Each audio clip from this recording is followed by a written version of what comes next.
电影进我口，档次全都有。大家好，我是阿星。今天要给大家介绍的影片名字叫《叔叔》。电影里讲述的是一个瘫痪女孩的复仇故事。这个瘫痪的女孩叫酸菜。酸菜在小的时候亲眼目睹自己的母亲被歹人杀害，导致她产生心理阴影，一直瘫痪在床10几年。她不能动，不说话，也没有家人，这让她在瘫痪的10几年里看尽了人性的丑恶。因为所有带着照顾名义来到她身边的邻居，对她从来都是不怀好意的。先是那些时常翻墙来骚扰她的小伙们，这些人总是假借给他开私人演唱会的名义对酸菜动手动脚，还有被社区安排过来照顾酸菜的女护工，她不仅把家里弄得乱糟糟的，还总拿剪刀在不能反抗的酸菜面前乱晃。不仅如此，女护工还经常对酸菜进行语言上的辱骂，讥讽她是一个废人。此外，该社区的社长也并不是什么好东西，经常来到酸菜家里假借看望之名与女护工私会。时间久了，酸菜的家也就变成了社长和女护工乱搞的场所。酸菜这10几年的人生里，他几乎是所有邻居的发泄的对象。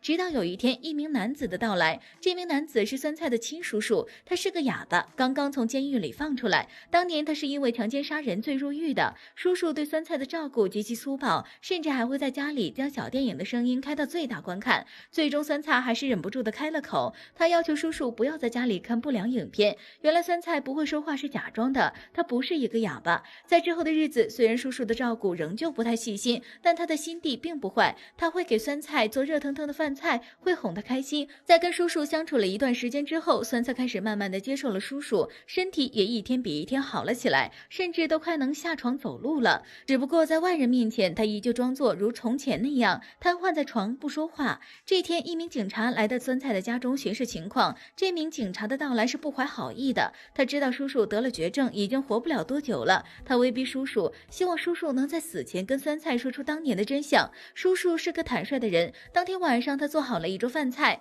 在饭桌上他说出了当年自己入狱的真相。原来酸菜的妈妈是叔叔亲手所杀。酸菜听后瞬间崩溃，他打翻了桌上的饭菜，赶走了叔叔。没过几天，一个名叫阿坏的男子前来拜访酸菜。阿坏是酸菜妈妈以前的朋友，也是举报叔叔入狱的人。他的来意很简单，就是馋酸菜的身体。说着，阿坏就开始做出了将要侵犯酸菜的举动。幸好这时叔叔冲了进来，与阿坏厮打在了一起，最后还打死了他。经历了这一切后，酸菜对生活绝望了，他在房间里选择自杀，却被叔叔出手制止。经过叔叔的开导，酸菜开始黑化，并展开复仇之路。他先是趁着女护工不注意，在她的脸上泼上胶水画画，接着故意引来那名警察，与叔叔一起联合将警察杀死。然后叔叔利用女护工引诱社长出现，并逼着女护工咬断了社长的二弟。就这样，叔叔和酸菜畅快淋漓地走完了这条复仇之路。在叔叔临死前，酸菜小时候的记忆开始浮现，他想起来了当年妈妈死亡的真相。